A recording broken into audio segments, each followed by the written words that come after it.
No.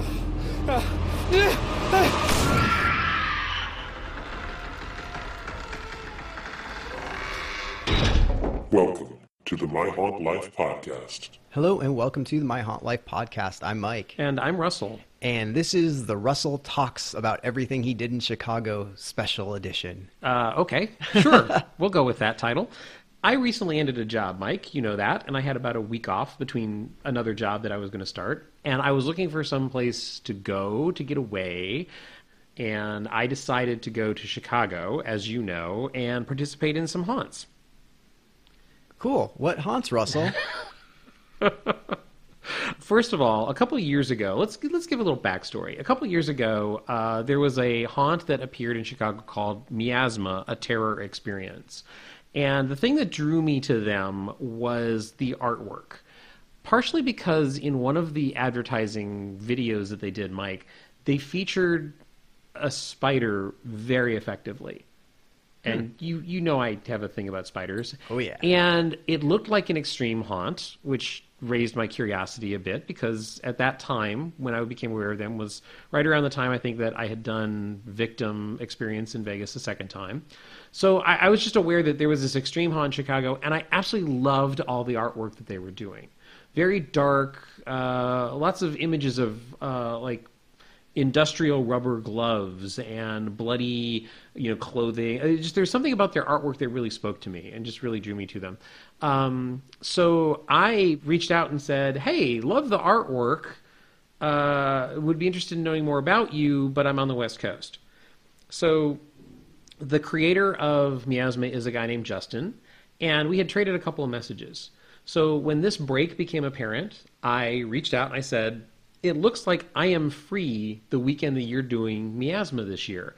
Now, it's a very small show. It's got a very I was surprised actually at the size of the cast and crew when I got there this past weekend. But it's a one night only event. Just the logistics lends itself to being that right now. So I had to make the commitment of going to Chicago and doing this event well in advance to make sure that I could get the ticket in place and everything. So that was my first choice. And then what I did, as you know, Mike, because I was mentioning stuff to you, I checked out a couple of other things around Chicago to do. So I ended up doing Miasma on Saturday night and then doing a couple of haunts on Sunday night. Cool. And a visit to a museum, which I'll tell you about in a little bit. Some of this I think you're going to find really interesting. First of all, Miasma, a terror experience. This is considered an extreme event. I would categorize it, Mike, more as immersive theater with extreme haunt elements to it. We know something similar to that. Yeah, this is here's the thing. Part of my agreement, you actually sign an NDA basically. Okay. So I'm gonna reveal certain things about this, but I have to be a little cagey about some of it because I did make the agreement by going through the show that I wouldn't reveal too much. So I will say this. We have done haunt experiences, you and I, Mike, that begin days before the event, right? Right. Okay, emails, phone calls, whatever.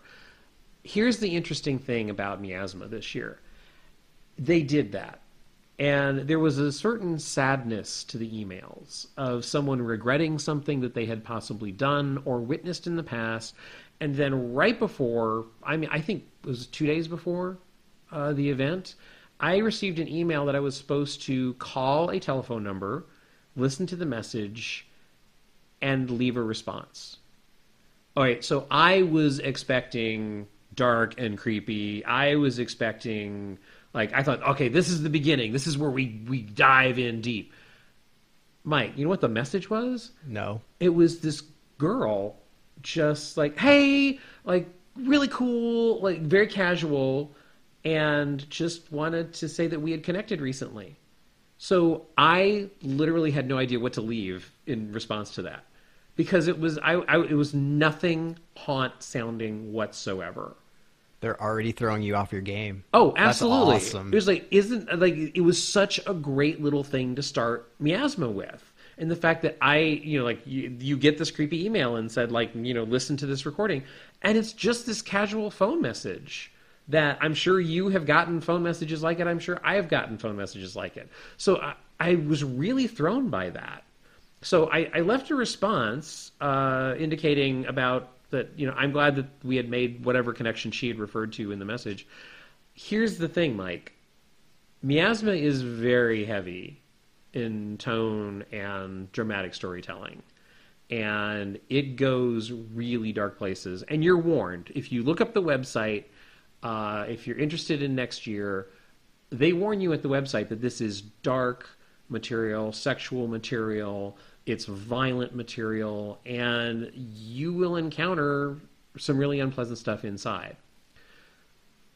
So I was totally thrown by that original contact. I had no idea what to do. And before that, I had to respond to a letter saying why I wanted to sort of witness this moment in the past. So I got the impression that something had happened that I was either going to bear witness to or help someone get over.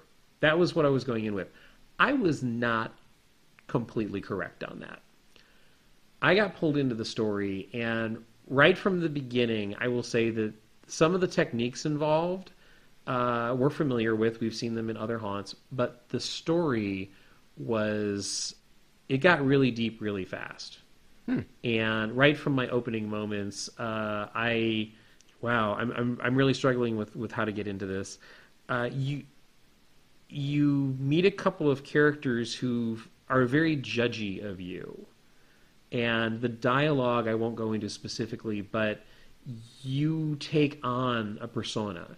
And they make sure at the beginning of the show that you understand that you're not who you showed up as, that you are somebody else. And as the story progresses, you have to act as that person. Now, I'll touch on some other story stuff later, but let's talk about techniques. They did some really unnerving stuff in the show. Like, I was moving backwards a lot during the show, which I don't think I've ever experienced in a haunt before. A lot of walking backwards, a lot of moving backwards, where people would sort of catch me as I was coming toward them. Very unnerving, very effective, lots of darkness. And then suddenly a light would turn on, and you would be instructed to do something, and then you'd be in darkness again.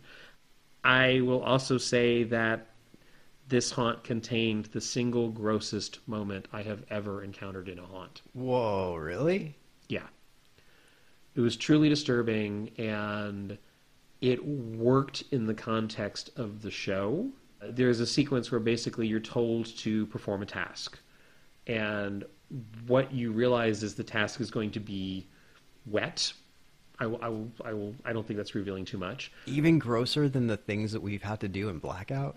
You have no idea how gross this is, Mike. Wow, that's incredible. Yeah, I was stunned, and you complete the task. Good for you, Justin. Yeah, more power to Justin, man. He did create some really disturbing moments. And it wasn't just gross for gross sake. I also want to say that about this particular show. This contains some heavy sexual subject matter, and I don't want to point to it, but I think Justin received a little bit of flack after the show was over, whether it was misogynistic or whatever. I did not interpret it that way personally, because there are certain things that happen in the very final scene that you. I don't know. There's a way in the end that you could possibly have changed things. I chose not to change them because I thought it would be denying something. So rather than dismiss the tragedy by saying, I don't believe this, is sort of a lame way of expressing something I'm not supposed to reveal. I chose to say, no, I was here. I bear witness. That's a very obtuse way of putting that. Now, I will say that there was a moment in this show also, Mike, that I came very close to calling the safe word. Wow. Because of, I'll just say intense claustrophobia. And I will say this, I'm really glad that it happened. Because it happened right after the most emotional moment of the show, and then you're sort of swept away and caught up into this this sort of physical example of loss. And you lose where you are in the physical space, you lose sense of being, you lose, like, they literally sort of take all of your senses away from you it seemed like forever at the time. They always do. It was probably less than a minute.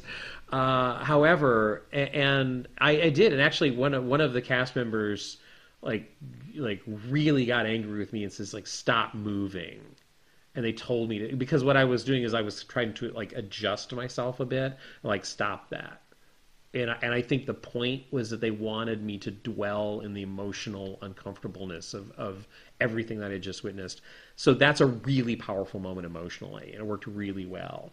And then I will say also, along with the grossest moment and one of the most intense moments for me personally, because it's a personal trigger thing for me, that I just described, it also had one of the most chilling endings that I've ever experienced, because this took place in, somewhere in Chicago, and I'm not supposed to disclose the location. And like it matters to any of us right now. So, Chicago people. So the Cubs had just won a game. Oh, boy. So I, at the end of this show, am shoved out onto the streets of Chicago, and I have blood on my face and neck, and I'm in jeans and a t-shirt, and my t-shirt is, like, wrapped around my neck, and I have one arm poking through it. But the other arm, like, the armhole was up near my neck. And so I showed up, and I literally walked directly into a couple that was obviously celebrating the Cubs and probably on a date. And so I'm standing there covered partially in blood, and I'm holding this plastic bag of belongings. And the guy looks at me and, like, literally reaches out and stops the girl from moving forward. And I just kind of met his eye, and I said, just another night in Chicago? Because I didn't know what else to say. There's that head shake sound. So, and they went on their way, and I kind of, like, walked down the block and tidied myself up a bit. And then, and I literally, this is one of those shows where I just sat on a stoop about half a block away from the venue and just kind of mulled over the ending. Because what they do is, right before you leave the show, there's a kind of a plot twist, and somebody whispers something in your ear that's absolutely chilling. And then that's what you're left with. Hats off to Miasma, a terror experience. They gave me an emotional roller coaster ride. I found the story very, very interesting.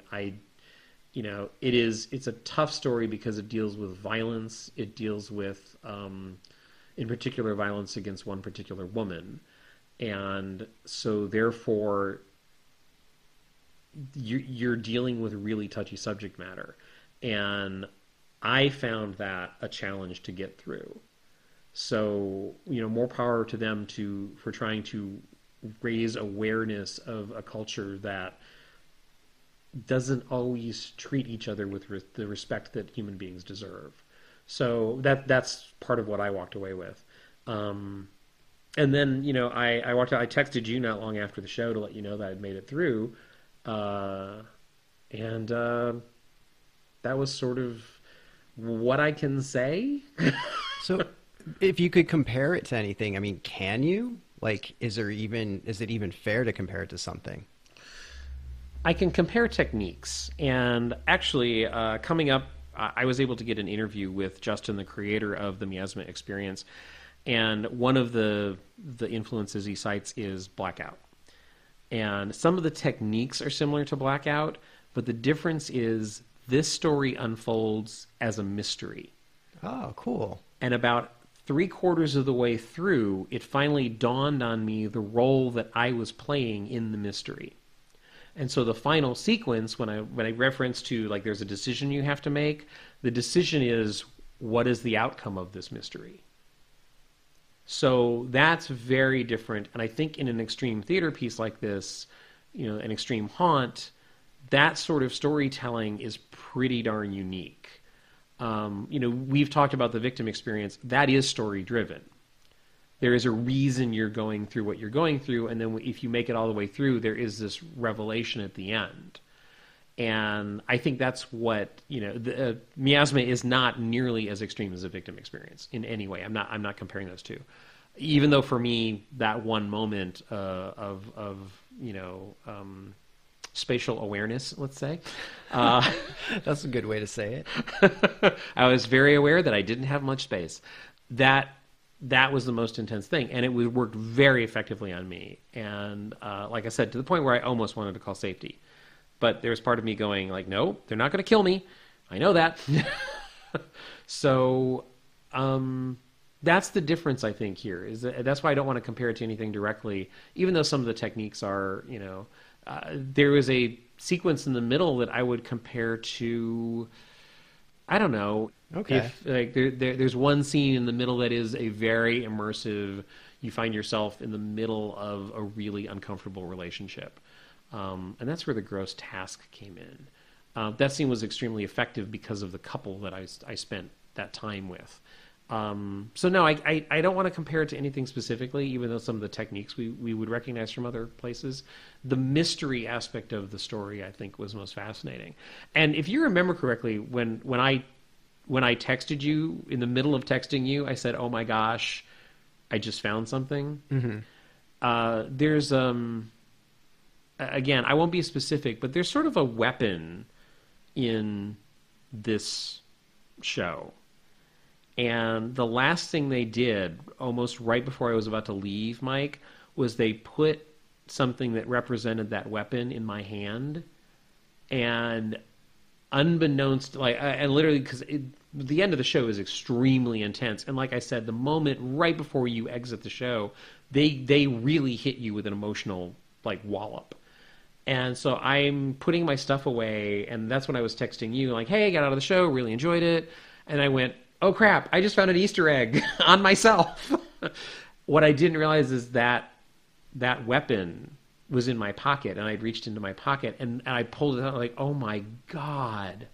Like, they gave me this to leave with. It was just so devastating. That's awesome. Yeah, it was really cool. But the thing is, I talked to the creator of the show a little bit later, and I said, you have to tell me when I got that.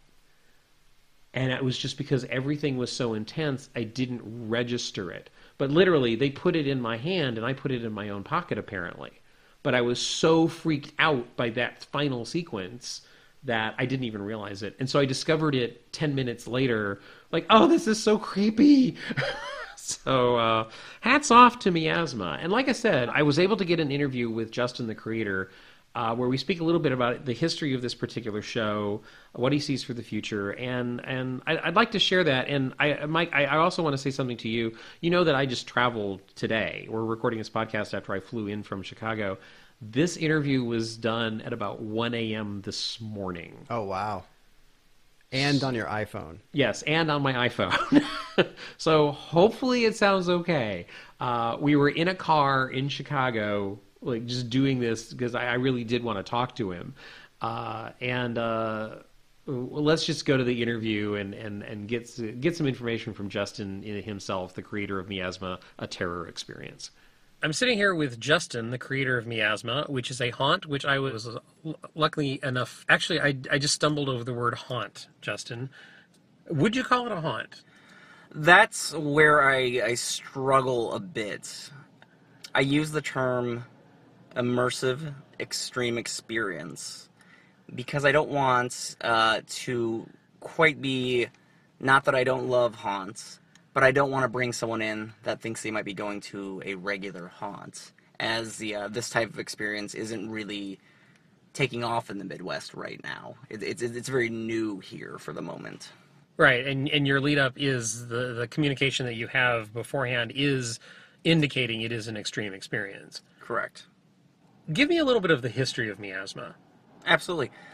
And Miasma just started really as a love for immersive theater and extreme haunts. I had gone through them 4 or 5 years ago, a few different ones.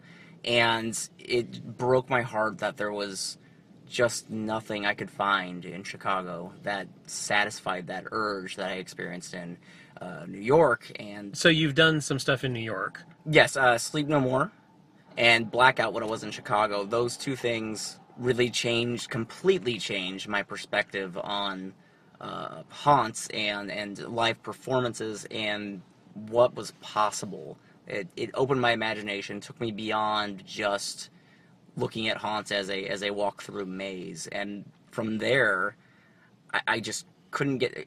It broke my heart that there was nothing here, that there was nothing like that in Chicago, and I just knew that I had to kind of follow this idea. It made me want to tell a story in a style that was immersive and really took the guest into the heart of the story. Well, I find it interesting that, if you're mentioning Sleep No More and Blackout, you're mentioning two things that are extremely theatrical, even though Blackout is considered an extreme haunted house. What you're pointing to are not haunts. You're pointing toward immersive theater, basically. And having gone through the show last night, that's the thing that struck me, is the emotional core of your show is the story that unfolds. You're using haunt techniques, yes, absolutely, because we discussed before recording this, there was a moment where I almost wanted to call safety. So you're pushing people limits to some degree. So you're definitely using haunt techniques, but you're pointing toward theatrical stuff. Now, what's your personal history? I don't have a theater background, but going through some of these other shows, seeing what else is out there, and really loving telling a story in such an extreme manner, in an emotional manner, using haunt techniques, as you mentioned, that really appealed to me, and it made me move forward doing this show, which is a small show now. But my choice was, I could either not do this, or I could move forward and do it.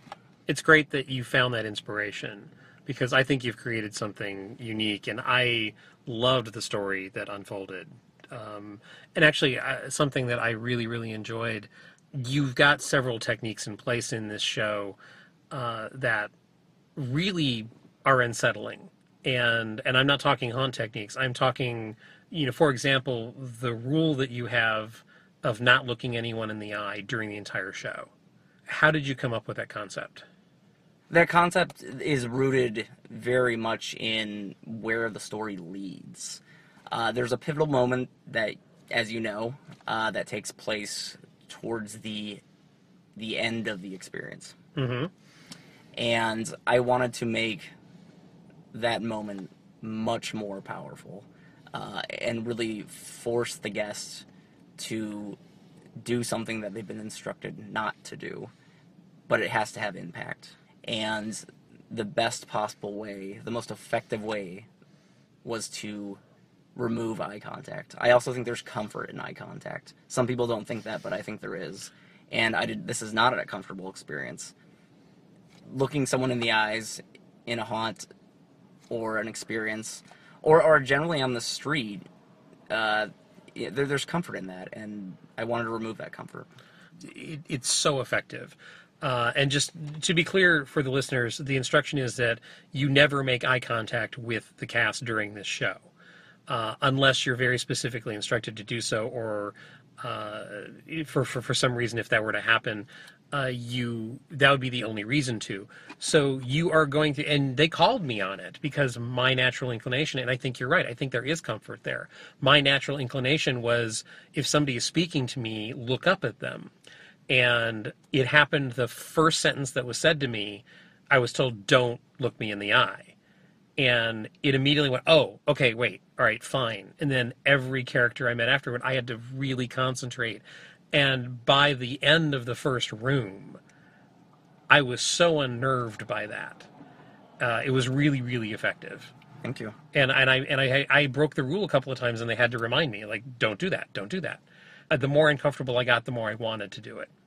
And something that I want to point to about the show, because of that rule, I want to compliment your cast on the vocal performances, because they creep me the hell out, man. They will be very happy to hear that. I was, and we talked a little bit before the podcast, particularly right in the beginning. You're thrown into a pretty aggressive situation right in the beginning, and that sequence, and followed by a very creepy sequence where, actually, it's the moment you referred to a few minutes ago, where something very traumatic is happening, and I had this urge. I wanted to know if I could change the outcome. I wanted to know if any action I could take would help someone that I felt was being unfairly hurt. And when I was led away from that, the vocal performances from that point on in the rest of the show were so low key and so almost insidious feeling to me that it really ended the show for me in a very creepy manner and affected me for a long time after the show. I didn't want to leave after the show. It's like, I didn't tell you this, but I walked down the block and I just kind of sat down. There's like a stoop about half a block away from the show. And I just sat down and sort of played out everything again in my mind. I was stuck in that mood for quite some time. So that's a compliment to you. I thank you very much. Yeah, no, I'm listening, and that makes me feel wonderful. You don't know. You can test as many people as you want through a show, but once you get what I call the, I don't want to say general audience, but the actual people that have paid to go through, you just don't know. You don't know where people come from. You don't know their stories, and you write an effective show for each person, and that makes me feel really great that you felt that way. I felt like when I wrote this show, I really, really, really wanted to have an emotional impact. You mentioned the vocal performances, and I could not do this show without the amazing people that were with me that entire night. They put in a huge amount of work, all to help make this come alive. They understand their roles. We practice. They know what works. They fall into their roles and see what works, and then really, really, really we discuss together. They come to me, is this what you want? Is this what you want? And I direct them, but they know what works almost immediately. These are people some of the best people I know in my life that come to join this show out of the goodness of their hearts and just love doing it as much as I love creating it. It's interesting that you point toward that these are people, it sounds like, who know each other. Because one of the things that I want to compliment you on is the tone of the show is so consistent. And I'd like to talk a little bit about the story itself. I mean, you're telling a very tragic story. You're telling a story of, I hope you don't mind me saying this, you're telling the story of a woman who has been hurt. Correct. By the end of the story, you are presented with, I don't know, a dilemma of what do you carry with you when you walk away from this? Whether, I don't know, I found in my final moments of the show going, could I have changed something? Would I have changed it if I could have? I believe I would have, and yet, I don't know. The choice that I made at the end of the show indicates that I wouldn't have changed the tragedy. So I'm still mulling all of this over, obviously, because it was deeply moving and deeply troubling. So how did you come up with the concept of the mystery of the show? Because I think that's something I've never quite seen in an immersive piece like this. I've been in immersive pieces where you have a choice to make, or where a choice that you make affects a scene. But it's a very reflective, almost philosophical choice that you're giving people at the end of this. You're very much right on the intention. What I wanted to present to the guests was the effect of an action and put them in the place where they could, well, I don't want to say you could change things. That's actually something that you took away from it. I didn't necessarily have an intention, but that's really interesting that you mentioned that. I did want to give the guest a choice, and what that choice means to the guest is really up to them. What does that mean when you make that choice? I want to show you what can happen after this choice has been made, but let's bring it all back to the beginning, right where you started. You didn't have a choice at the beginning. You were already a part of this. Oh, yeah. But if you could go back, would you watch it unfold again? What's your choice? Do you do option A or option B? And I told you, earlier today that the reason I chose the option was it felt like for me, one of the choices would be to almost deny the tragedy. And that was a very, yeah, you did mention that earlier today, and that had me thinking in a wonderful way. It never occurs to you as a creator. You have a very specific intention in your head, and it's interesting that while I did want the guest to take something away that was their own, that's what you took. Yeah. And that, I don't know if that was necessarily my intention, but it was so interesting to hear that's what you took. Yeah, because you can't rewrite history. Correct. Even though our history books are rewrites of history, it's like in this particular case, like something really tragic happened to this young woman, and you've watched it unfold. You've sort of participated in it, and when you get to the end, you're right. It was a reflection of the beginning of like this all could have done this. This all could have happened differently for the parties involved. I don't know. I just was facing that choice going, I'm not going to change it. It has to happen. As horrible as the story is. And like I said, it's a very interesting, and I don't want to give too much away as to who chose what, but even as the creator of the show and knowing the outcomes of option A and option B, the entire cast was shocked. You just never knew when the guest came through which choice they would make, and more often than not, we were shocked at what choice they made. Oh, interesting. We did not expect it. We were very surprised. I hate that we're being so vague, but I don't want to go into specifics because it would reveal, I think, too much of the show. I agree. And I'm curious about this story and if it could possibly continue. You know, I feel that this show, Miasma 2016, is very self-contained. Okay.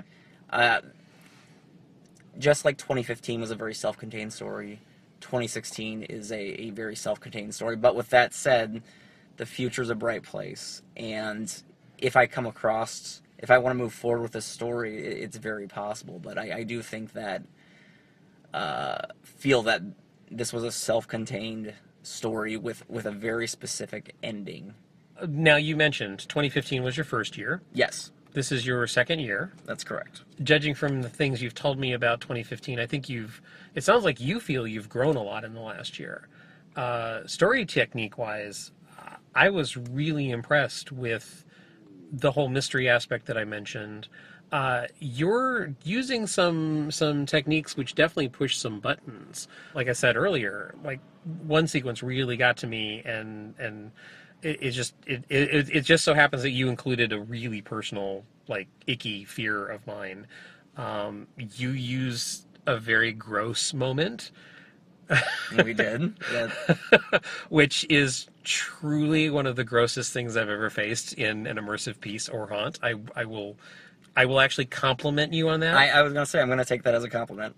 It absolutely is meant. I literally.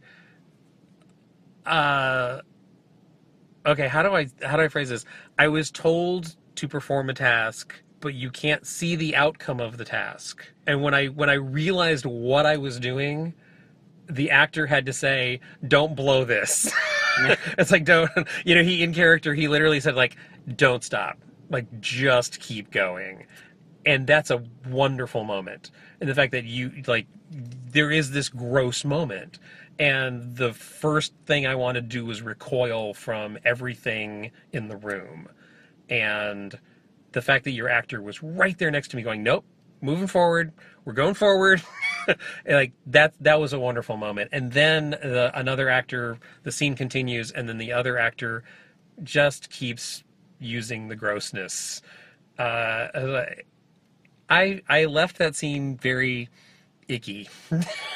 that scene was you know, that was not a scene that anybody, the actor and actress on that scene were very, very good friends of mine, wonderful people, and I believe they absolutely made it their own. And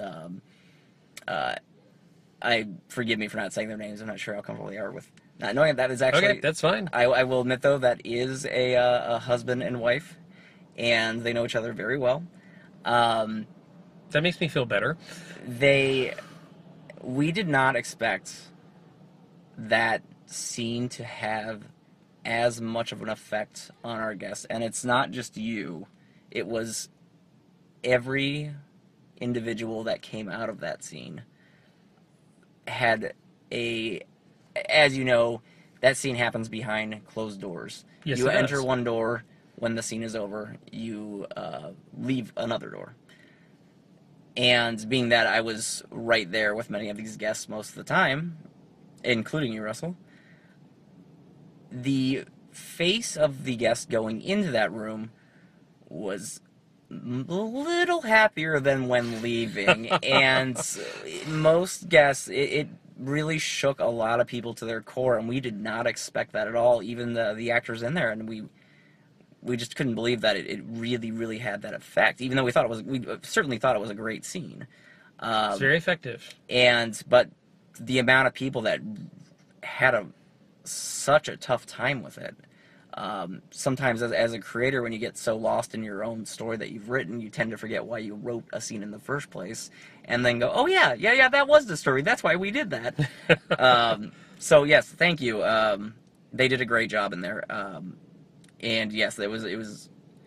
We're very happy with the outcome of that scene. For clarification for people listening to this, I hope you don't mind me saying this. The task that I was asked to perform led to me handling something really grotesque. It was very gooey and icky.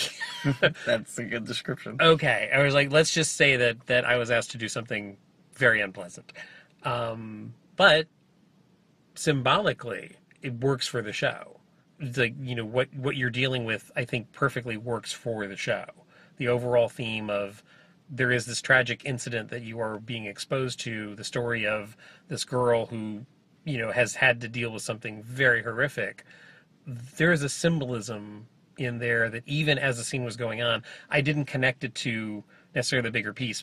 But I told you this earlier today, that the first thing that popped into my head was, this is the perfect symbol. I definitely chose that symbol for a very specific, maybe a little obvious reason. But yeah, it was. I don't necessarily believe in a gross for gross sake. It has its moments, and I'm certainly not against them. But sometimes they're fun. I don't get me wrong. I personally love to experience them, but in Miasma, I certainly wouldn't want to have this particular scene and that particular task for no reason. There was a very specific reason for why you did what you did. Mm-hmm. Yes, that made sense to me. So Miasma is a show which, if you're in the Chicago area, next year, put them on your radar. Justin, I just want to say I really, really enjoyed what you created this year. And I was just lucky enough to hit a period of my schedule in this October when I could make it to Chicago on the one night. It was a one-night only event. I hope that expands for you in the future. I hope in the future more people have an opportunity to go to your shows, because this was fun in the extreme haunt manner, and it was challenging. If you've listened to me talk about other things on the podcast, you know that I go for the emotional and the story. And you, I think, succeeded with something special with this. Thank you very much. I hope to continue and give a little bit more access to more people to experience Miasma, and this show in particular. I hope to, if it doesn't come back next year, I hope to bring it back at some point, because the reaction, your reaction, a lot of people's reaction was incredibly strong. So thank you, Russell. I very much appreciate you going through the show. Oh, I thoroughly enjoyed it. In that uncomfortable, weird, grossed out, disturbed way. Yes, I enjoyed it immensely. So thank you very much for taking the time to talk to me, Justin. I really appreciate it. Thank you. really thank Justin for taking the time, literally in the middle of his night, to answer a few questions about the show. We wish him luck. And if you'd like to learn more about Miasma, a terror experience, look for miasmaate.com, or on Facebook, miasmaate, and on Twitter, at miasmaate, and on Instagram, it's miasma_terror. And also, like I said, one of the first things that drew me to this particular show was the artwork. Look at his Instagram. He's got some really dark, creepy stuff going on there. And just because I'm me and I'm kind of dumb sometimes, when I first added them on Facebook and stuff like that, and I would look at this, I'd be like, what did Miasma eat? Because it's Miasma 8. And it's like, what did Miasma eat? Like, what is it? People? Is it babies? Like, why is this a terror experience? And then it was like, oh, ATE, a terror experience. Yes. But that sounds awesome. And Justin, thank you for not killing my friend. So appreciate it. And I hope someday, Mike, you get to experience one of his shows. Yeah. So, Mike, I actually was able to finally get some sleep after Miasma. And then the next day I woke up, and actually Justin, the creator of Miasma, had said to me that if I was looking for something to do on Sunday, he suggested the International Museum of Surgical Science, which sounds interesting to me. And this was so cool. It is a museum that is about the history of surgery, basically. Oh, wow. And they have surgical instruments from the past. They have lots of... There's a lot of reading if you want to spend hours there. And some of the displays are utterly fascinating. And you just walk in, and they have a guided app. It's not an audio tour, but it's just like sort of a text app that you can download. And it's just a fascinating trip through medical history and different types of cures. And there's like the history of migraine headaches. There's a mystery of there's sort of a history of certain how plants are used or were used for poisons, and then how people blundered their way into finding that they could have medicinal uses by accidentally killing people. So it's a fascinating little museum, and it's just one of those little gem things that I don't know. It's hard to describe exactly why I liked it so much, but I truly, truly enjoyed hanging out there for, I don't know, I think I was there for almost a couple of hours just reading. Some of the more fascinating things that I saw is, this sounds so bizarre, but they do a history of spectacles. Sort of like how at one point what became monocles became opera glasses, became a status symbol, and then it developed into eyewear. And then it like a history of, they actually talk about how apparently Eskimos were the first people who tried to develop eyewear to protect eyes from the sun, obviously because of whiteout. So they were talking about, they didn't devise tinted glasses, they devised like bone with slits in it. So like weird little facts like that. And the whole museum is filled with stuff like that. I love stuff like that. It's just like, and the coolest thing, and I for some reason thought of you, Mike, when I saw this, it never became popular, but they have a handheld device in one of their little display cases that somebody had developed as all I can describe it is a handheld hand crank chainsaw. Oh my God. Which was, the purpose was to make amputations like faster and more efficient. But apparently it never caught on because it was too expensive to manufacture. That sounds like a mess waiting to happen. Oh, it is. It literally looks like a knife with like a chainsaw blade around it with a hand crank. I just stared at that thing for a good 5 minutes. Like, that is the creepiest thing I've ever seen. They have an iron lung there, and they talk about the history of polio, and they have an entire medical library. It's a fascinating little museum, and I just had a blast. Some of the text talks about the use of DNA in crime solving, and they tie it to modern science in many ways, but it's sort of lots of surgical tools. Some of the creepiest stuff Like I said, they have a section about eyes. The toolkit for eye operations was so creepy because, like, a pair of scissors, like, okay, what exactly did they do with that pair of scissors? Because it's about eyeball size. And, they talk about the history of cataract surgery. There's just all of this wealth of weird information. And it's really a little gem there that I don't know how many people put this on their radar, but I thought it was a really, really nice find. And I really appreciate Justin telling me about it. So it was just like, that's how I spent my early Sunday afternoon. Sounds like a perfect afternoon. Oh yeah, it was really, really cool. Now, if you're interested in the International Museum of Surgical Science, and they do have a pretty interesting Instagram feed where they do put artwork and that's something else I didn't even mention. They have beautiful paintings in this museum. Paintings which depict the history of medical practice. There's a painting, that depicts like the beginning of an autopsy, because that's how you used to document stuff, is through paintings.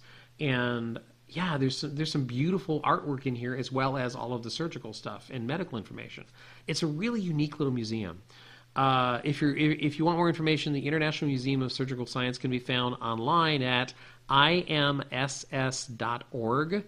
On Facebook, you can look them up at IMSS Chicago. On Twitter, it is IMSS_Chicago. And on Instagram, search for Surgical Museum Chicago, all one word. And like I said, this was just a really fascinating little detour. And then from there, I got ready for Sunday night and haunting. Here's the funny part about this past weekend. I contacted Justin in advance. I had never met Justin. We just traded some Facebook messages over the past year or so. So I went into the show, and I contacted him in advance, and I was looking for other haunts to do because I was going to be in Chicago one more night. And I just reached out to him and said, hey, would you be interested in attending a haunt with me? And he wrote back and went, absolutely. And I said, what are you interested in? He needed to hear the Russell haunt noises live and in person. Yeah, I think that might have been part of the attraction. So he agreed, and when he asked me what I was interested in, I was looking for recommendations. I went to a couple of other people I know around Illinois and St. Louis and said, look, do you hear of things from the Illinois area? And a couple of names came up repeatedly, and when I mentioned a couple of them to Justin, he said, oh yeah, one of those is really, I'm familiar with, I've been to, one of them is new this year. So we got tickets and we went to a haunt together. And we also, a couple podcasts ago, our friend Lucas came out here to Los Angeles to do Ascension, the Tension Experience live event, which is running right now. And Lucas, I actually went through Creep LA, if you remember, Mike, with Lucas. So Lucas lives in the Chicago area.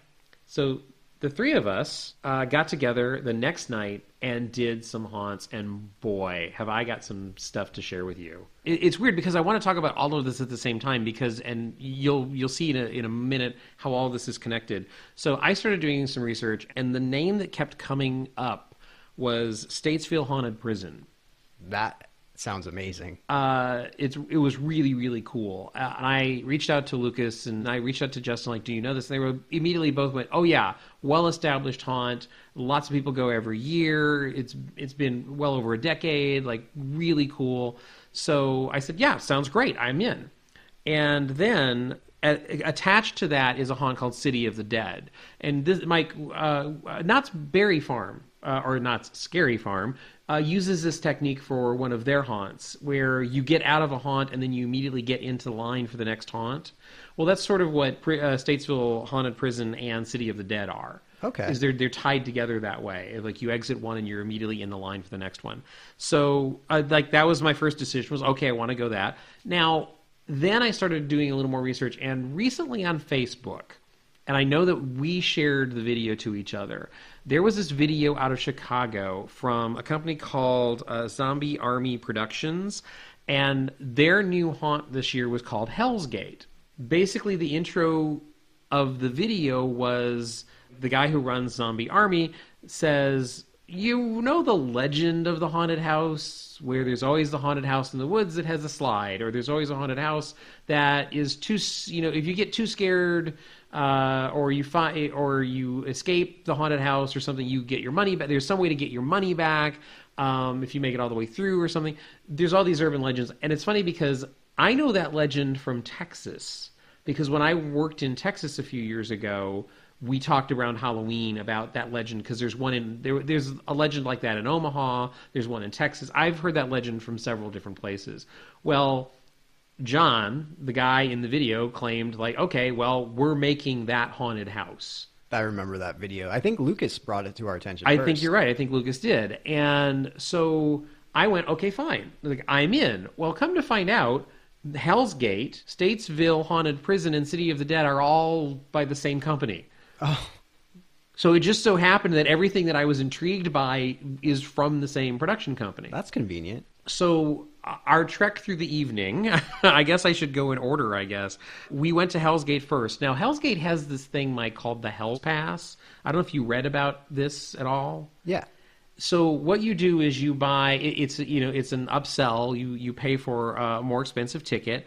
And what you do is you contact them in advance of you arriving. You give them a day or so, and you have to send a picture of yourself, and they ask for certain information. Now, you can buy this in secret for a friend. Ooh.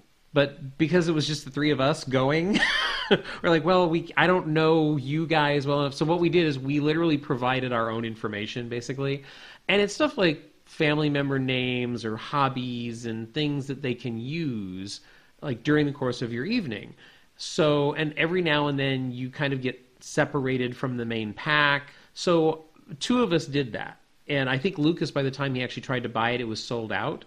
But Lucas had a similar level pass, so Lucas got included in a bunch of this as well. But the Hell's Pass, for me, was worth the higher charge. Because the way it worked out was, during the course of the haunt, some of the actors would lean in and call me by name. That's so rad. That's such a small touch, but it's so big. So effective. And at one point, and here's the mind blower for me, Mike, midway through this maze, an actor leans over and says, "Russell, do you miss the dinosaurs?" Oh, no way. Like, only people who know me will understand this reference. I work in children's animation as an editor. I worked on a few seasons of a preschool level show called Dinosaur Train. And the fact that this actor said, "Do you miss the dinosaurs? Did they miss the train?" That's so rad. And my jaw just dropped, which means that not only did they use the information that we provided, they tried to find out more about us than we actually provided. So that was so cool, and I was so stunned when that actor did it. It was truly a shocking moment. It was so much fun when it happened. Now, this is the other way other things happen. Justin, I don't want to say specifically what, like, they ask you about fears. I don't want to say specifically what Justin listed, but it ended up being that they pulled him away from us very deliberately a couple of times to deliver his fear. Wow. So, and it happened literally moments into the haunt. They were giving us instructions like, "Russell, you go that way. Lucas, you go that way. Oh, Justin, you're going this way." So immediately upon arrival, they were messing with us right from the start. They take your picture inside the haunt a couple of times. Now, the haunt itself, Mike, like, this was... We gush about stuff because we're enthusiastic and we're very passionate. This evening with the Hell Pass was one of the best haunt experiences of my life. Wow. That's incredible. That's awesome. It was so much fun. And the only thing I can compare it to in Los Angeles, and I want to give a reference. We talk about the show Delusion. HellsGate is similar to Delusion in attitude, sort of. Like, it's very theatrical. The house is freaking amazing. It's so beautiful. And this thing was built from the ground up. So it wasn't an actual house. They apparently built this from the ground up. Wow. It's beautiful. So, a delusion is a thing that happens here in Los Angeles that takes place inside a house. And so you feel like you're entering a real house. Now, the reason I'm comparing it to delusion is delusion uses wire work, delusion uses stunts, like all of that is present in HellsGate. Here's the key difference. Delusion is more theatrical in tone. It's a theater piece. It's a play that you're walking through. Take that production design, take that level of value, take that high quality, amp it up into haunt mode, pure haunt mode. All of the haunt stuff in HellsGate is character driven. You walk into the first room, you are told a story. You meet a couple of people who scare the hell out of you, and the story begins. And then you are led into the first room, and you have to get out through a secret passage that appears. Like, literally crawling through secret passages numerous times through this thing. There are rooms involving dolls, which was a very creepy sequence for me. You meet people who work in the house. You meet creatures. You meet characters who may or may be demons or ghosts. Like you have all of these encounters, and it's all while walking through this amazingly built house that feels so real. It feels like a house that has been let go. And this was so much fun. And with, like I said, I noticed stuff with, there are several switchbacks at various times during where we would be walking one way around a wall, and you would see, like, the next group, you could see them forming on the other side of that wall because of literally holes in the walls, because it's sort of a rundown house. Right. So I know that all of the groups were getting different kinds of scares along the way, and at one point they turned to me, and you can guess some of the fears that I listed. One of them being, like, tight spaces for me is a bit of an issue. At one point they stopped me, and there was a sort of a trunk in the room, and the actress stopped me and she said, "No, Russell," and she opened the trunk. Oh my God. And I had to crawl through the trunk, and it led into this secret passage behind the walls, and I ended up joining the rest of the group a little bit later because they came around the corner from a different direction. The whole house is built like that, Mike. It's so fun. It's That's just so awesome. How long was it? oh wow. That's a really good question. I'm sorry I can't fairly answer. My guess would be half an hour. Okay. Because we took our time. They're very good. The crowd manipulation and the crowd flow of this, like, look, this is a company that has been doing this for a long time. We're talking years. So Statesville is the haunt that they did before HellsGate. So they knew what they did well at Statesville, and they know what they have learned from over the years at Statesville. So when they built HellsGate, they took all that in consideration. The crowd flow is really good. And even though that we had this special pass where we were sort of like, we got a little bit separated from the rest of the group sometimes, and that's part of the experience. It was awesome because you could tell that everyone was into it. And when we walked out, all the groups behind us had that wonderful haunt feeling of, oh, that was so much fun. That was so much fun. I went on to the social media to kind of look at what the reaction was, and I actually found a negative review for this experience. And the person who gave the negative review said, well, it's nothing but jump scares. And I just thought, that is the most insane review for this experience, because the house is so beautiful. But Mike, I have done a disservice here in one regard: how you get to the house. Oh, do tell. Russell, how do you get to the house? Glad you asked, Mike. Here's how you get to the house. They send you to a local, I believe it's a train station.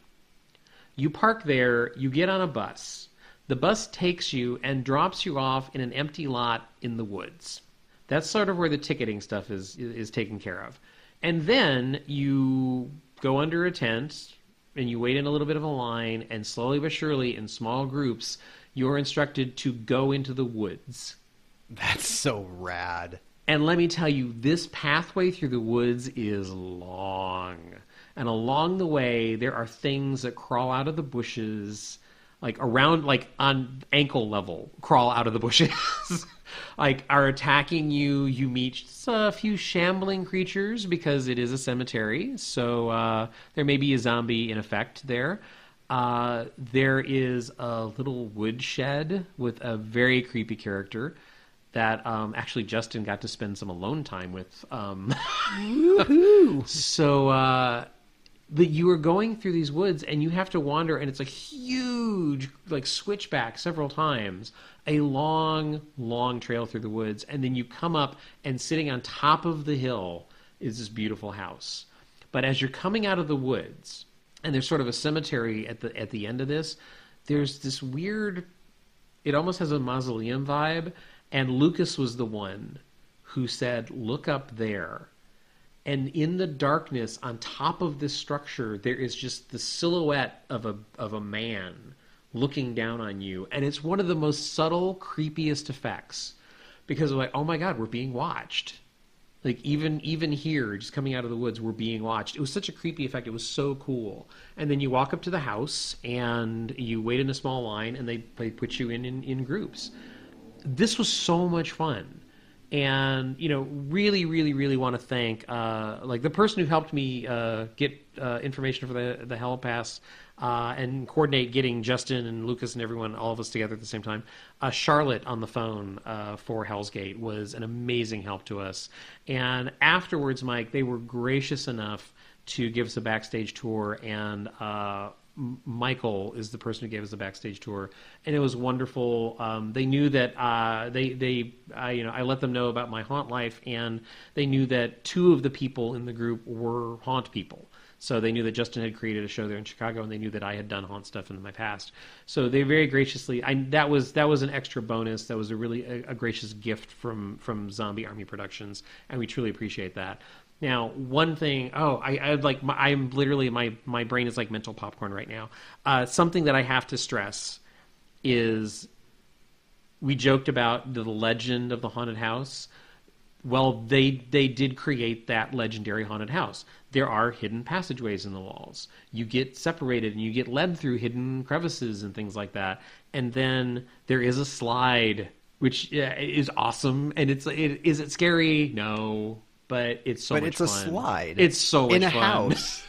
It's so much fun. Now, were you able to explore and find secret passageways, or was it more led? You're led. Okay. It's a led experience. And because of the Hell Pass, we actually had a character named Kitty, who was this lovely woman, feline in nature. With a name like Kitty? Yes. Weird. She had a kitty mask, and she behaved like a cat. She was devious. She was mischievous. She led us down the wrong hallways. She hid from us and then reappeared. She scared each of us in the group multiple times, I guarantee you. Kitty was awesome. And Kitty has a sister who a very talented musician, and we'd like to thank her for the concert that she gave before. Kitty's sister is very shy, but the crowd tried to like encourage her with applause. But yeah, great character. Kitty was awesome to us. Now, here's the thing in the video, which I wondered whether or not it was true. They say if you find a key, you get a refund. That's true. And what they do is they actually tell you in advance what section of the house the key lives in. And they give you a time limit. They give you, I think, 30 seconds. And they just let you go. And like, okay, there's a key in there somewhere, and if you find it, you get a refund. Well, guess what? Somebody did. Oh. And so it's real. It's like, I thought, like, oh, that's a gimmick. In the group behind us, immediately behind us, somebody found the key. So like, I was like, this isn't a gimmick. They're doing this every night. What a wonderful surprise. That's so cool. And it's just, and seriously, it's like playing this game of Seek with, like, because you enter this really dark area, and there's all of these crates, and there's like this huge oak barrel you can crawl through, and they give you little tiny glow sticks, and it's almost completely dark inside. So we were running around. It was so much fun because, again, we go back to our favorite word, play. That's what it was. We were like playing a kid's game at that point. So it was awesome. And they were so cool and so gracious. And then we came out of there, and the backstage tour was awesome. Their cast was so energetic. Everything about this was a great experience to me. I love this house. And another surprise. At the end of this, well, there is no surprise to this. You enter into a gift shop at the end of it. Nice. There's all of this really cool art in this gift shop. And it's done by people who work in the haunt. That's awesome. And it's like, I want to show you something. I picked this up, Mike. Oh, that's so cool. Like, isn't that amazing? Yeah. It's a little box with sort of a, I don't know, steampunk vibe with a miniature skeleton attached to the top, and it's all rusted and aged. Rusted for rusty. Yes. And the artwork is, if you know anything about prints and stuff like that, this artwork is amazingly priced. It's so affordable. It's not LA prices? No, it's not LA prices at all. And so I just, there were so many things I wanted to bring home, and I only had one suitcase with me. It was awesome. And just like, seriously, when you go to HellsGate, and if you're in the Chicago area, I highly recommend you go to HellsGate. The gift shop is a treasure in itself. And, you know, and we walked in, I was admiring all the stuff, and one of the people working behind the counter said, oh yeah, much of this is done by people who staff the haunt, or people who work designing the haunt. And this is a really, really, really cool experience. Highly recommend it. Good. That sounds amazing. Yeah, I so wish you could have been there, Mike. You would have been doing the giddy Mike smile.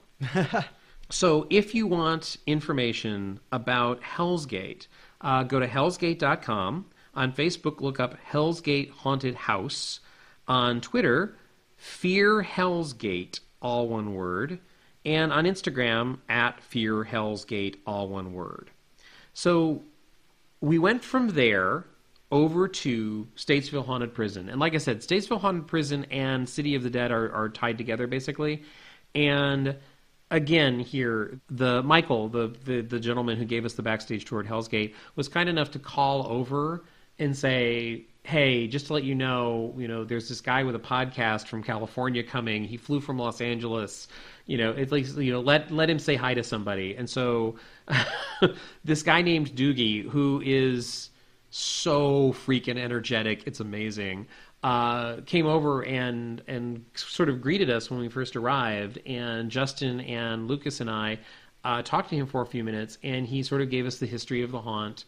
And he basically said, well, the first thing you need to do is experience the haunt.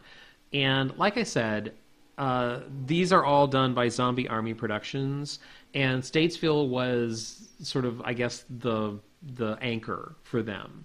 And so what I saw in Statesville, comparing it to HellsGate, and they said this to me before I went in, he's like, you're going to notice what we learned from. And so the crowd flow in HellsGate, you can see how it was inspired by the crowd flow in Statesville Haunted Prison, and they improved upon it. So this was a really fascinating thing to be able to do these two haunts and sort of know the history behind them. And Mike, Statesville Haunted Prison, so incredibly fun. Is it a real prison? It was actually sort of a barn. Okay.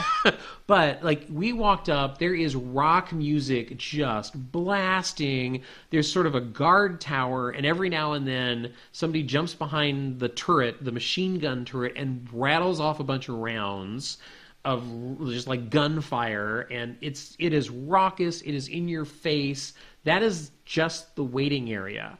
And they carry that energy and that vibe all the way through this thing. All the way through both Statesville Haunted Prison and City of the Dead. It is so high energy and so in your face. So, like I said, they knew that I was here from Los Angeles. They knew that Justin had created another show, and that Lucas had just recently traveled to Los Angeles to do haunts. So they knew that we were really serious about haunting, Mike. So what they did is, in that very first room, you sort of like a huge group of people go in, and then they file you out like group by group. Well, what they did, which was very nice of them, was after the last group, they held us back for a couple minutes. And so we would be sort of at the head of the next group. So like the scares would be fully reset and all of that, which was a very, very kind gesture. And Mike, here's something I haven't told you yet. Oh boy. So we interacted with two characters in that room. One of those characters sort of like giving me a little tour of the room, and he reaches up and he shows me something on the wall, and Mike, there's a mouse on his arm. Nice. And it's like, it's this beautiful, cute little black and white mouse. And it's running up and down his arm, and obviously, you know, a pet.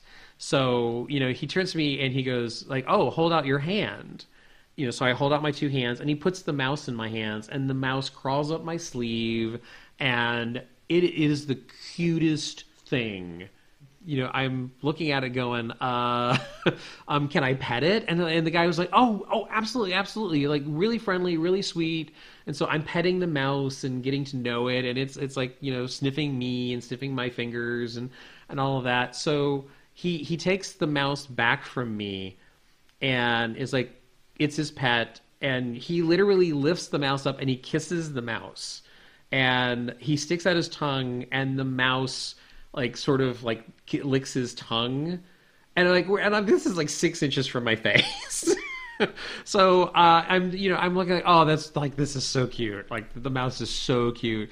And he turned to me and was like, okay, your turn. And I was like, oh yeah, right. So I jokingly like lean my head back and stick my tongue out, and literally the guy puts the mouse on my tongue. Oh my God. And I'm like, and the fact that I let him do it, the character, literally his eyes got so big because I think he was so stunned that I actually went along with it. And so he took the mouse back, and he didn't say anything to me. He just raised his hand for me to high five him. And he was like, oh man. So I got kissed by a mouse in a haunt. That's something that you can tell for years and years. It was so bizarre. Now, I really want to clarify something. This was not mistreatment of the mouse. This mouse was a personal pet of this guy. And it was very clear that this was, you know, like he had raised the mouse, and he actually like said, okay, the mouse is this old, like I've had her from the beginning. Like this is what he does. He raises mice. So it's like, I just want to make it clear that this is not something that's animal abuse. That's all right. And here's another cool thing about this haunt. They have an animal wrangler at this haunt. And there's a couple of times during the show where like in a wall, there's a glass case, which is, you know, there's a snake in it or something. And it's always as part of a beautiful set piece or something like that. And we talked about it afterwards because, you know, the guy said, hey, did so-and-so show you the mouse? And I was like, oh, yeah, I got to meet the mouse. And they introduced us to the animal wrangler, who's there all the time. And, Mike, all of the animal cages are temperature controlled. They have heat pads if they require heat. So if the temperature ever drops to a certain level, the animals are always taken care of. Cool. And I just found it so cool that they take such good care of the animals. And there was one place in one of the haunts where I noticed that there was a live snake on one of the actors, but it was not done anywhere in a way that the audience could really do anything to the animal. So I tell this really cool story, but I want to make it clear that, you know, Statesville Haunted Prison, they are so loving toward those creatures, and it's so clear. And later on, we got a backstage tour, a very brief one of Statesville, and they showed us all of the care, like where they keep the animals, the homes that they have for the animals. It's pretty amazing. That's so rad. The love that they feel for those animals is amazing. And I just want to make clear, because I told you that story of kissing the mouse and all that, but like that was the guy's loving pet that he introduced me to, and that was truly so cool. And really freaked me out. They really treat their animals well there, and that was, and I, to be totally honest, I think I impressed the guy that the fact that I was willing to allow, you know, his pet to kind of give me a kiss that way. And I bet he was thinking, like, of course the guy from LA is the one that kisses my mouse. So more power to them. I admire the way that they handle their animals. It's wonderful because the reason I'm saying that is I'm an animal guy, and Mike, you're an animal lover. So it's like it was really really cool that they have the Wrangler the way they do and everything. So anyway, about the haunt, I've digressed massively. This haunt is so raucous. The environments are so cool. All I can say is go online and watch some of the videos, because the videos are shot in the actual rooms of the haunt. And there were several sequences, Mike, that were just absolute highlights for me. Numerous jump scares. The production design is amazing. Yes, it's a prison theme, but inside the prison theme, there's other things going on. There's almost a funhouse vibe at one point. There's a scene where you actually get blocked by a prisoner in a jail cell, and you sort of have to negotiate your way out by giving him something. He shakes you down. You have to give a prisoner something in order to get by? Yep. I can see where this is going. There were a few jokes made, but it was so much fun. And there's some really clever stuff like moving walls that surprise you. There is one of my favorite, I like the insane asylum thing. Of course. There is sort of a medical facility, insane asylum area in this thing that is one of my favorite I think I've ever gone through. It is so gory and so bloody. And, they use a combination of mannequins and live actors. Some of the live actors are on rigs where they can move really, really fast. And they come at you from multiple directions. There is a sequence in this where it's hard to describe because it's not, how do I put, there's fencing that gets narrower and narrower so the actors can get closer and closer to you. Now, this is not a we touch you kind of haunt, but they're very aggressive with their scares. They are in your face constantly. And literally there are times when I had to kind of sideways shuffle because the passageways were so narrow, and there's an actor 6 inches from my face, like messing with me. It's so much fun. There's some clowns in there. There's some insane asylum type patients. There's prisoners. There's so much in this haunt that is so exciting. And again, the production design. One of the advertising videos, there's this sort of torture sequence in one of their advertising where they're basically torturing a guy. That room is so beautiful. The amount of gore in it, and they have these bloody women sort of dancing through it under strobe lights. It's so disorienting. I absolutely loved it. That's so awesome. Yeah, I want to go. And like I said, I don't know what they feed these people, but this was a Sunday night, and they said that they'd had their busiest weekend so far of the season. Mike, their energy was off the charts.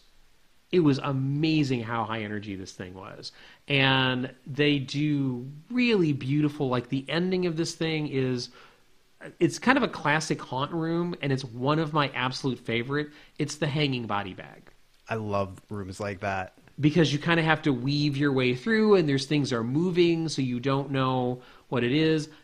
They do a great version of that with an awesome scare in the middle of it.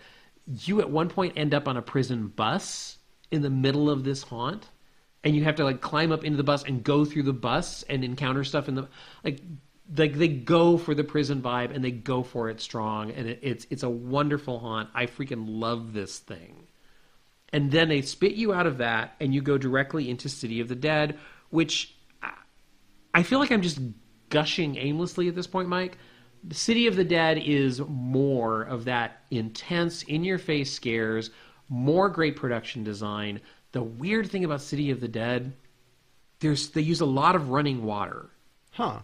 And it's so effective because you go through like bathroom stalls and things like that, but it's just so creepy because you sense, how do I put it? You sense moisture, you sense humidity. Yeah. And you like when you get into the haunt, you actually, it changes the atmosphere. And that smell. Yeah, exactly. It's like it changes the atmosphere around you. And the makeup and the costuming in City of the Dead is so demented and disturbed, disfigurement. I love both of these things. And combined with HellsGate, this is, and also by the way, I should mention for people who may want to travel, people in the area know this. I was surprised at how close these two events were to each other. They're like, I think a 10 to 15 minute drive away from each other. Oh, good. So you like, we did all of this in one night, and so worth it. Mike, complete surprise to me. At the end, the Doogie, who sort of like greeted us at the beginning, and we kept seeing inside the haunt climbing walls and just like, wait, how did he get here? He was everywhere. He was so high energy. He was very kind enough, again, to give sort of a quick backstage tour, showed us some of the rooms with the lights on. And dude, oh, Mike, I haven't even gushed about some of the real, like you enter this, you Mike is laughing at me now. It's just funny because I know how I get in these situations. So it's awesome to see you get like that too. This was so cool. The beginning of particularly City of the Dead, you encounter, I don't know, it's a 10-foot tall demonic creature of some kind that literally comes out to sort of greet you and scare you. That's the, like, you walk into this room and it is massive when this thing comes forward and marches towards you. It is so impressive.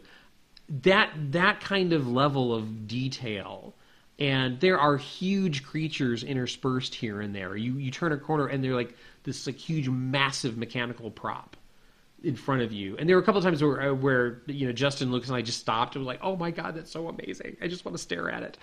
Yeah, it's just like, I will stop gushing now. Much to my surprise at the end of this, Mike, John, who you've watched the Facebook video about HellsGate. Yep. John is the guy behind Zombie Army Productions. During the backstage tour, suddenly he walks out of a door and Doogie, who's been, you know, like showing us around, introduces us, and I just, out of curiosity, like, dude, can you talk to us for a few minutes? And he's like, oh, absolutely. Nice. So I literally, it's like, all I've got on me is an iPhone.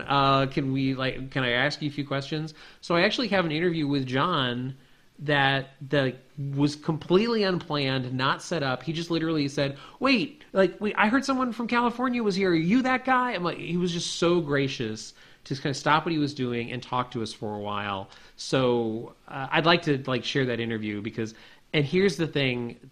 Okay, I think John might be afflicted with something, and I'm just going to be very polite and saying I wish I had what he had, because listen to this interview, Mike.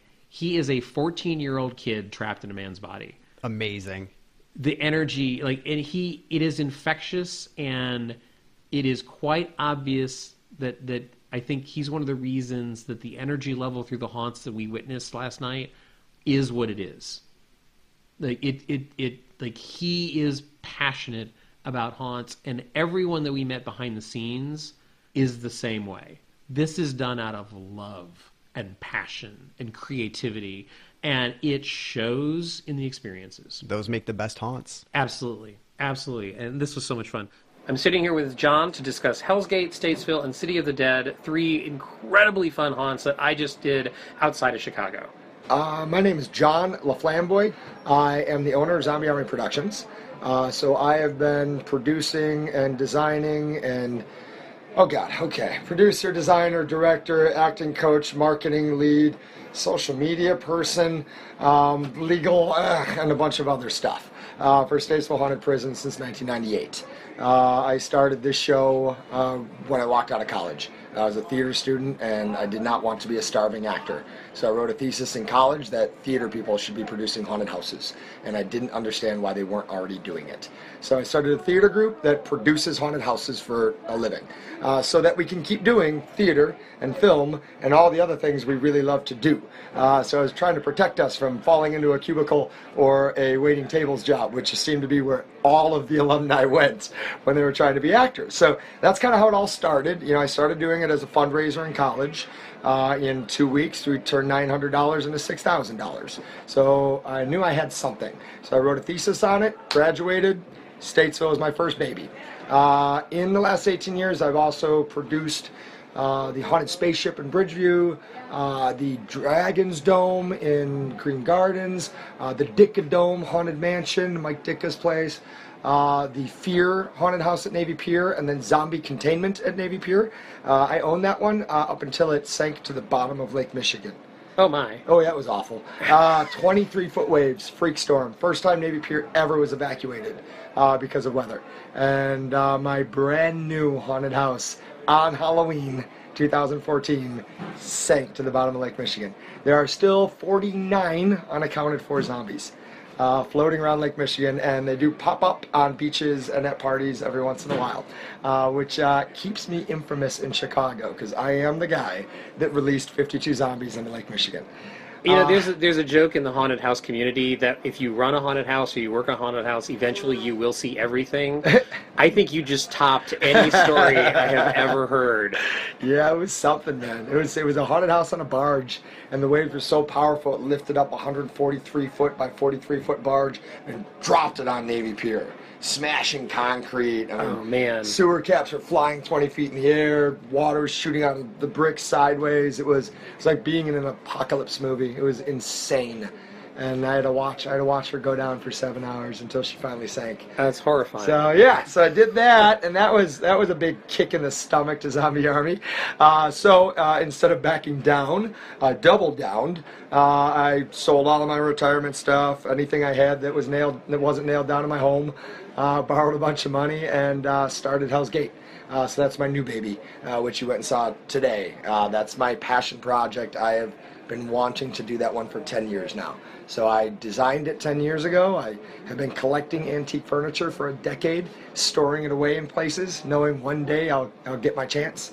And yeah, this year is its opening year. So, All right, I have a couple of questions. Sure.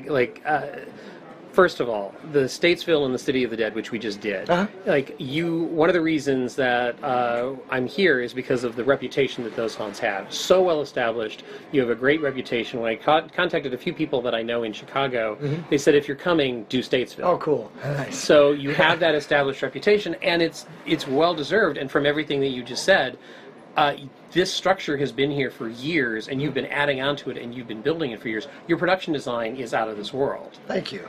Now, HellsGate is brand new, and the first question I wanted to ask you was, how do you achieve that in the first year? Because it's awesome. The production design is amazing. Thanks. The rooms are creative and ingenious in places. We had a great time. Thank you. So, year one, you said that you've been planning this for 10 years. Yeah. Like, the story, everything has been in your head for that long? Oh, How did everything develop? And the history of the location? Sure. So there's a lot to that. Let's unwrap that. First of all, HellsGate. When I grew up here in Chicago, I'm 41, so back in the early 80s, I heard of this haunted house, HellsGate Haunted House. And it was, from everything I found, it was one of those haunted houses they did as fundraisers, which was not an actual business. Right. It was an abandoned house. The old JC haunted houses would just use old abandoned houses that the fire department planned on burning down eventually. And that, from everything I gathered, was what HellsGate was. I never went to it as a kid, but I heard about it. But it's the one that started all the legends in Chicagoland. So it's the one that had the giant slide. It's the one that was hidden in the middle of the woods. It's the one that you could win your money back. And for, the 18 years doing this, people come up to me in the front line constantly. They're like, is this the one that's multi-level? And it's like, no. You're like, no, it's not, kids. But they always kept asking me, is this the one with the giant slide? Is this the one you get your money back? Over and over again. And so, I love haunted houses. I mean, I love them. So I figured, what else should we do except bring back the legend? Why keep doing the same show everybody's doing? Because right now there's that movement happening in the haunt business. It's very rock show oriented. Statesville is absolutely a rock show haunt. When we started doing Statesville as a rock show haunt, there weren't any other rock show haunts. We were the only one. And it's great, because it's a great compliment that there's a bunch of other rock show haunts around Chicago now, but they all make me feel like other Statesvilles, because it's all just that kind of same feel now. Back when I started Statesville, it was what I call museum haunts, where you're behind a wall, it's a half wall, yes, and you're in a black hallway, and you're safe, and everything is on the other side of the wall. And so my first action of doing haunted houses as a designer was kick down all the walls, make the customer travel through the space, make it visceral, make them touch things and come close to the actors so they can interact. But that's what we've been doing for 18 years. So with Hell's Gate, the big thing was for me as a designer, not just to take the legend that everybody wants, everyone's asking for it every year, but also create something a little different when it comes to haunt shows. It would have been real easy. Statesville's been a huge success for me. I could have easily done another rock show and probably made some money. But what I wanted to do is take my audience on an adventure. And that's the premise of all of it. Take them down that dark road on a bus, drop them off in a vacant lot, make them walk through the woods to find the front door of the haunt, put secret passages in every single room, make them participate in the haunted house. And that was kind of the whole core idea of Hell's Gate. Now, I've had all that in my head for 10 years, but at the same time, as we build the building and I pay attention to the land around me, I let all that influence me too.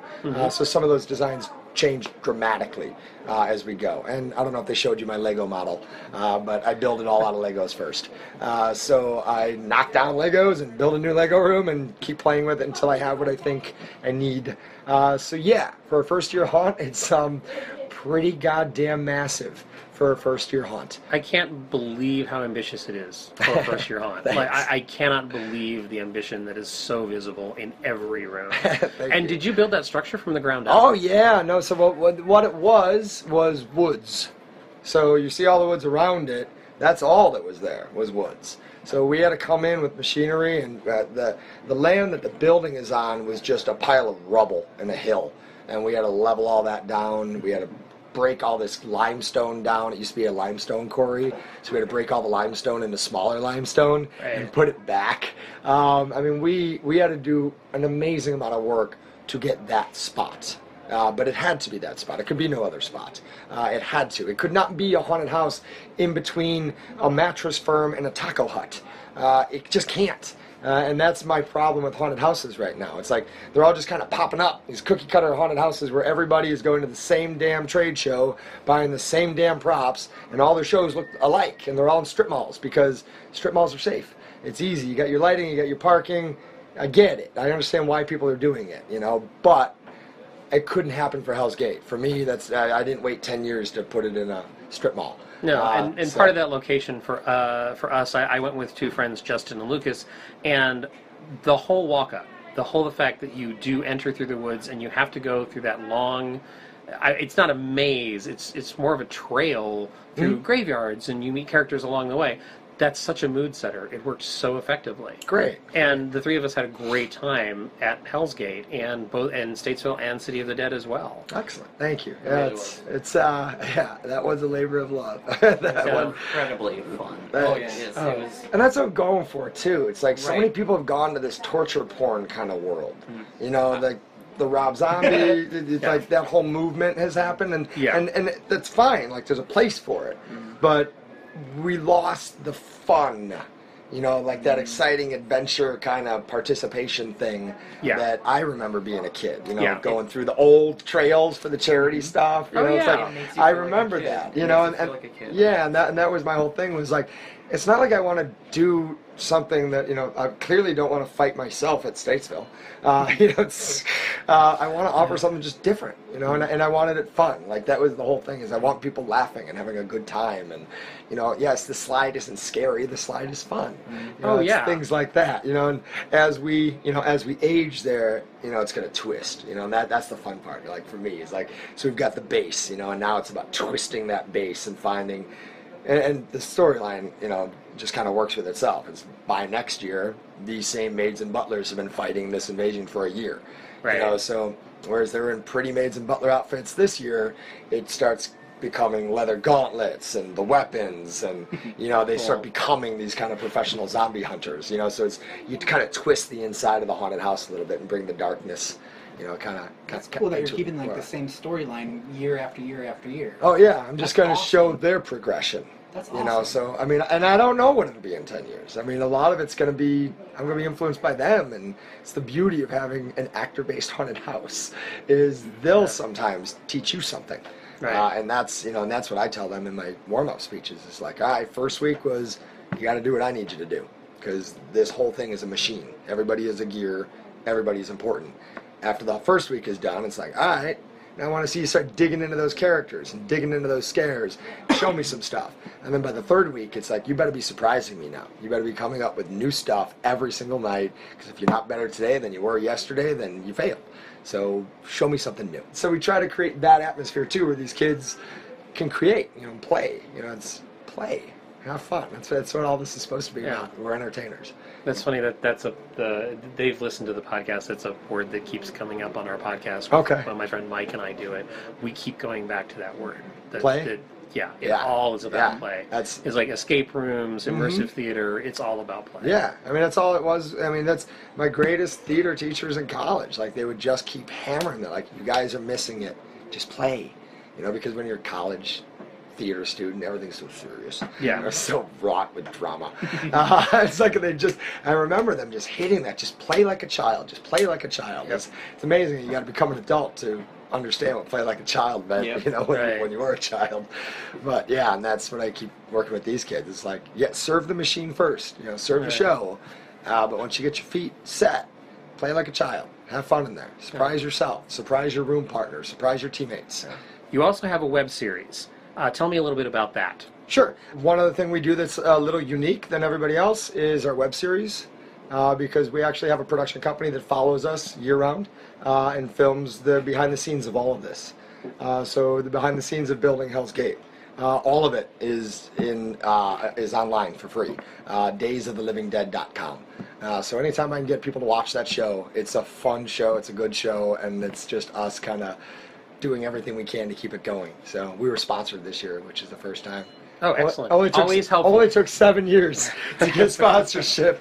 So definitely people should check that out for sure, because it's such a unique event. HellsGate is completely unique. Thank you. Yeah, for me, it's the foundation of what's to come.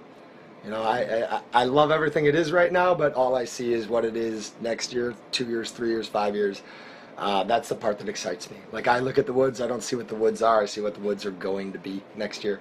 And that's the part that gets me excited. And as someone who went through it this year, hearing you say that excites me. As a haunt fan, that excites me. I'm a slave to the show. I think it's because I grew up being a theater kid. Everything is for the show. It's always for the show. Everything you do is for the show. That's why I dress. Right now I'm not in costume because it's after the show, but every night I'm in full costume going through these shows. Acting, working with the kids, directing them, working on flow control, but most importantly, watching my customers, because they're the ones who influence my designs next year. How are they dealing with certain rooms? What's scaring them? What's not scaring them? Even if it's our favorite room, like here at Statesville, I tear down 30% every year. Even if there are some of our favorites, we kill them. It's a film term, kill your babies. Yep. And we kill our babies every year to challenge ourselves to get better. Because if we can't get better by next year, then who cares? It's our philosophy here is we don't have competition with other haunted houses. We just don't care. I hope they all have a very safe and successful October. But the only competition Zombie Army has is us from last year. And if we're better than we were last year, then we're doing it right. So we tear it down, we rethink it, we go visit other haunted houses, we go to the shows, we take the classes, we try to do stuff that's scary in real life just so we can learn more about it, and and watch those customers. What are the customers, what do they like, what don't they like? The customers love the forest this year, which was just supposed to be like an extended queue line in a way. Like, it's the approach. You got it right. Some people are giving us reviews going, the haunted house in the forest wasn't very good. It's like, well, it's not a haunted house. It's your walk to a haunted house. It's why we didn't charge you for it. But what I learned is that it's working. People really love that in the woods experience. So because of that, that's where I'm going to go. I'm going to go where the audience is kind of influencing me to go. I'm going to spend some more time in the woods for them.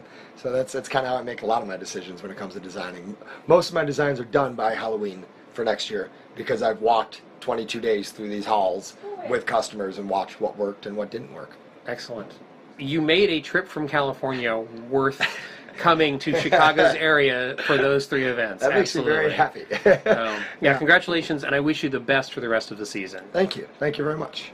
Thank you again to everyone at HellsGate, Statesville Haunted Prison, City of the Dead, Zombie Army Productions. My trip to Chicago was a blast. Combine this type of haunt with Miasma, a terror experience, which is a completely different style. I had it all in 2 nights. This was an awesome experience for me. And Mike, I so want you to get here some point in your haunt career. Haunt going. I so want you to get here somewhere in your haunt going. You know, it's weird listening to this because now I know how people that don't live in LA listen to our podcast. Now I get it too.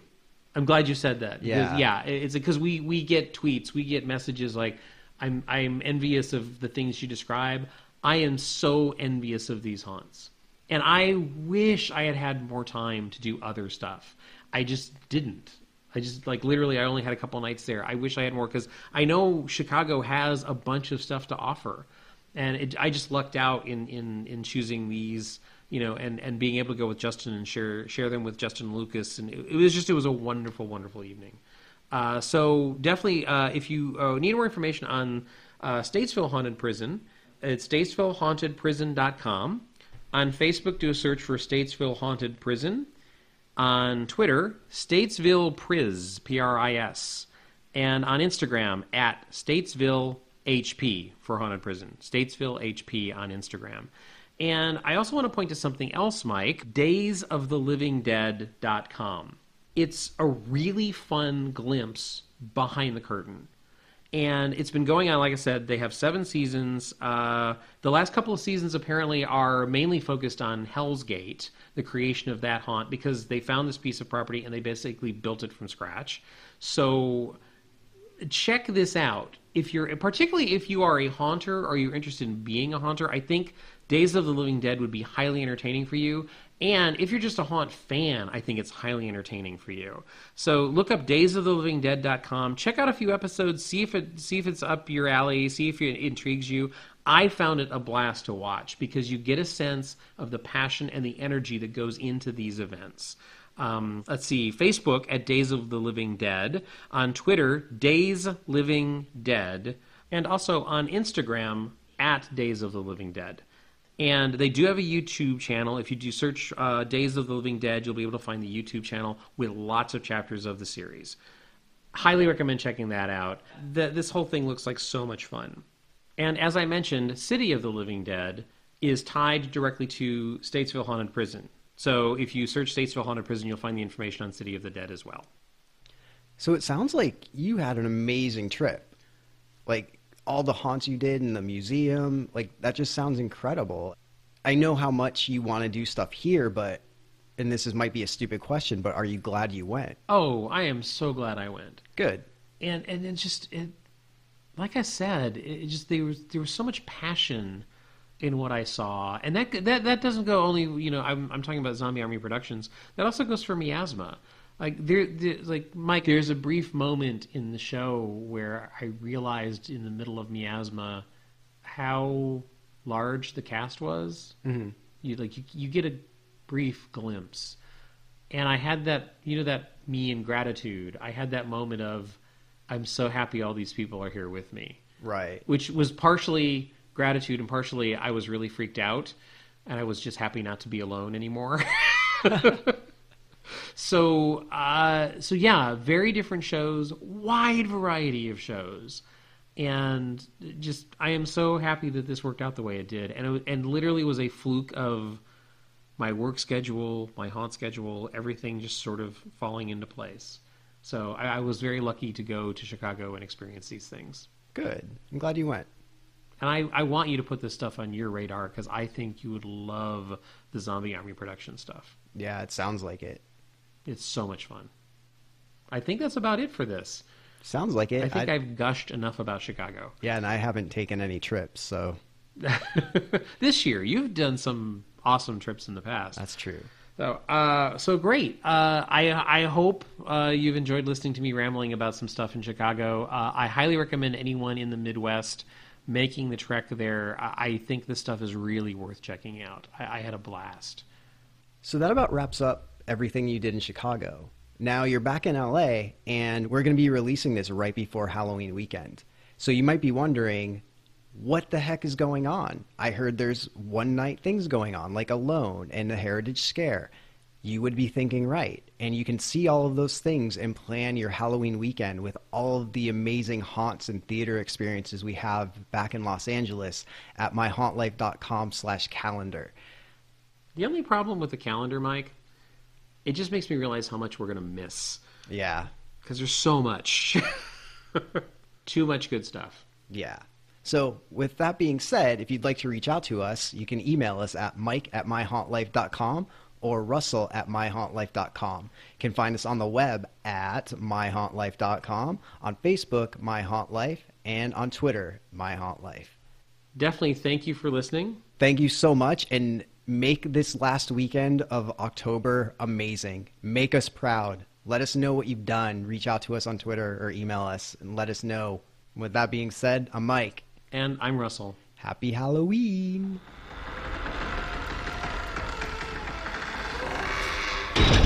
Go to my haunt loft.